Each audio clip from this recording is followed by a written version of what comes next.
Ini Indonesia akan berantakan terus selama agama tetap dijadikan salah satu unsur dasar demokrasi kita. Nggak boleh, udah harus dilepas. Nggak boleh lagi ada partai agama, ya kan? Mau partai Demokrat atau partai Republik, contoh kayak Amerika, silahkan, ya kan? Jadi kita berpikirnya maju, nggak berkutit di agama, nggak akan selesai Indonesia sampai bubar. Kalau selama nasaknya masih ada, harus nasionalis itu stop. Baru kita membangun, baru kita maju. Kita tidak bisa bantah Pak Paul terlahir dengan DNA Chinese, ya kan? Pak Robert Mengkang dari etnis Minahasa, Pak Matias Tambah dari suku Batak, nggak bisa dibantah. Kita dilahir nggak bisa pilih, ya. Tapi yang kita dibesarkan ini, kalau kita melakukan sesuatu yang melanggar hukum, itu yang ditindak. Jadi jangan dipolitisi lagi karena kita beda warna, beda mata sipit, kita peluk, rambut keriting, rambut lurus. Kita dipersempit terus, di framing terus. Sementara hukumnya koruptor mana sekarang? KPK apa fungsinya? Nggak ada. Anggarannya lebih besar KPK tiap tahun daripada menyelamatkan negara yang dikorup kok. Kita nih melihat Indonesia maju atau membiarkan Indonesia hancur karena politik agama. Semua digeser ke agama, ya. Kalau saya Kapolri atau saya Panglima TNI, itu Ma'ruf Amin saya geser langsung. Saya kudeta Amin. Ya. Itu saya tangkap benar. Saya kudeta benar.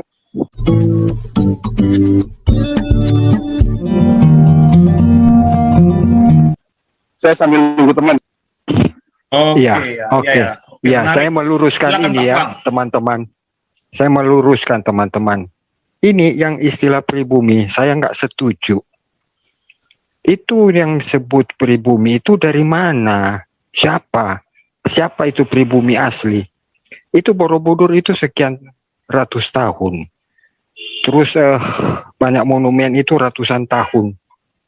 Sebelum Indonesia merdeka. Ratusan tahun loh. Sebelum Indonesia merdeka. Dan itu asalnya dari mana? Orang Mongol, orang Cina. Kok bisa-bisa aja dibilang lu Cina, lu asing. Lu yang tempatin daerah ini justru keturunan Mongol, keturunan orang Cina. Yang jadi sebenarnya pribumi itu siapa? Orang Yunan itu ya, kita. Itu. Makanya orang Dayak, orang Manado, iya, lebih mirip dengan orang Cina ya, orang Melayu ya. Udah ratusan tahun loh. Iya kan Pak Paul, itu Borobudur itu ratusan tahun. Di Manado itu, terus di Singkawang itu ratusan tahun. Jadi pribumi itu siapa? Jadi ini stigma itu. Jadi Pak Paul kasih judul ini udah jelas untuk membuka mata masyarakat. Tolong lihat siapa yang sebenarnya pribumi. Demikian. Jadi kalau mau dibilang asing, laut, ya udah yang datang belakangan itu yang asing. Belakangan datang itu siapa? Ya Arab yang datang belakangan. Begitu aja Pak Paul. Begini Pak Kwang, bisa saya ceritakan sedikit ya Pak Kwang ya. Yang dimaksud dengan pribumi itu sama dengan adalah native Indonesian. Orang Indonesia yang nenek moyangnya memang sebelum merdeka atau sudah dari dulu di tanah itu belum ada, mereka pertama kali tinggal di situ, di tanah itu. Misalnya ada tanah kosong nih ya, Pulau Jawa, Sumatera, Kalimantan misalnya ya. Pertama kali ada orang datang, nah dialah natif. Itu satu. Ya. Kedua, kita memang harus menyadari contoh seperti saudara-saudara dari Arab maupun dari Cina sebagai bukan pribumi. Karena apa? Karena memang ada negara Cina, ada negara-negara Arab. Jadi kalau dikatakan orang Cina itu adalah Chinese itu adalah bukan pribumi, nah nanti orang-orang yang Chinese yang ada di China gimana? Pribumi. Orang-orang Arab yang ada di Arab sana gimana? Pribumi. Kan enggak. Tapi itulah sejarahnya kenapa ada istilah Nusantara, pribumi, atau disebut dengan penduduk asli. Kalau bahasa di sininya native Indonesian lah kita bilang. Nah, itulah yang dimaksud dengan pribumi, Pak Wang. Silakan. Pak Paul. Ya, Bung Beta, lanjut. Malam Pak Paul, ini udah greget saya. Malam, Bung Beta. Iya. Iya. Jadi gini Pak, kita nggak perlu rasis. Sekarang begini, saya dilahirkan Ambon. Memangnya saya bisa pilih rahim Pak? Oh saya mau jadi orang Barat aja, nggak mau jadi orang Ambon. Nggak mau jadi orang Maluku. Nggak bisa. Itu udah fakta. Yang saya jelaskan itu Pak Beta, bukan rasis, sejarah membuka. Apa pengertian bukan ke situ maksud saya. Jadi gini, ini kita sudah takdir dilahirkan apapun bangsa kita udah nyata, ya kan? Kita nggak perlu masalahkan di situ. Apa yang kita lakukan kalau menyalahi hukum itu aja kita fokusnya. Nah kesalahan nih Pak, yang harus kita sadarin semua, persoalan Indonesia adalah persoalan ideologi demokrasinya Pak, yang memandu perpolitikan yang ada sekarang. Jangan lupa ya, waktu 3 unsur yang pernah ada itu, Nasakom, nasionalis, agama, komunis, ya kan? Komunisnya sudah jelas, ya kan? Gagal. Dan menyisakan 2 unsur yang ada ini, yaitu nasionalis dan agama, atau nasak lah kalau kita singkat. Nah ini yang nggak dilihat oleh politisi-politisi kita, elit-elit kita, untuk mempertahankan negara ini, sekarang nyata setelah masa reformasi, agama ini dipolitisi untuk menghancurkan nasionalis. Bukan hanya itu, menghancurkan negara. Jadi dasarnya di situ dulu Pak. Nggak usah jauh-jauh deh. Ini Indonesia akan berantakan terus selama agama tetap dijadikan salah satu unsur dasar demokrasi kita. Nggak boleh, udah harus dilepas. Nggak boleh lagi ada partai agama. Ya kan? Mau partai Demokrat atau partai Republik. Contoh kayak Amerika, silakan. Ya kan? Jadi kita berpikirnya maju, nggak berkutit di agama, nggak akan selesai Indonesia sampai bubar. Kalau selama nasaknya masih ada, harus nasionalis itu stop. Baru kita membangun, baru kita maju. Kita tidak bisa bantah Pak Paul terlahir dengan DNA Chinese, ya kan? Pak Robert Mengkang dari etnis Minahasa. Pak Matias Tambah dari suku Batak, nggak bisa dibantah, kita dilahir nggak bisa pilih, ya. Tapi yang kita dibesarkan ini, kalau kita melakukan sesuatu yang melanggar hukum, itu yang ditindak.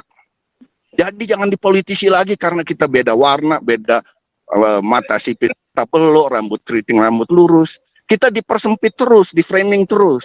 Sementara hukumnya koruptor mana sekarang? KPK apa fungsinya? Nggak ada. Anggarannya lebih besar KPK tiap tahun daripada menyelamatkan negara yang dikorup kok. Ya ini nasaknya ini harus dibongkar. Udah nasionalis saja. Maksudnya Pak Karno mungkin baik untuk menyatukan nasionalis agama komunis. Tapi faktanya gagal. Komunis gagal, sekarang agama bikin dia punya persoalan. Nah, itu jelas dulu dasarnya. Sehingga kita bertingkahnya jelas. Politisi-politisi Indonesia harus sadar. Ya kan? Masyarakat kita mau kita nih melihat Indonesia maju atau membiarkan Indonesia hancur karena politik agama. Semua digeser ke agama, ya. Kalau saya Kapolri atau saya Panglima TNI, itu Ma'ruf Amin saya geser langsung. Saya kudeta Amin, ya. Itu saya tangkap benar. Saya kudeta benar. Karena ini saya ingin menyelamatkan Indonesia. Mereka menghancurkan Indonesia. Ya kan? Udah terbukti agama tidak bisa. Syria ambil contoh. Timur Tengah semua itu. Turki semua. Mana ada yang beres? Iran, Irak nggak ada yang beres. Yaman nggak ada yang beres. Mau Indonesia seperti itu? Menghayal. Nah kita harus maju di situ, dasar yang panduan demokrasinya itu harus dibenahin. Udah nggak ada nasak nggak ada. Nasionalis saja udah. Aturan keadilan. Itu baru nanti sejarah, Pak. Begitu, Pak Paul. Ya, saya sangat setuju sekali ya mengenai Pancasila itu harus dinaikkan ke permukaan, naik setinggi-tingginya, melewati agama. Itu nomor 1. Melewati budaya pun. Karena kita harus meletakkan Pancasila itu sebagai fondasi di bawah, ya, sebagai dasar negara.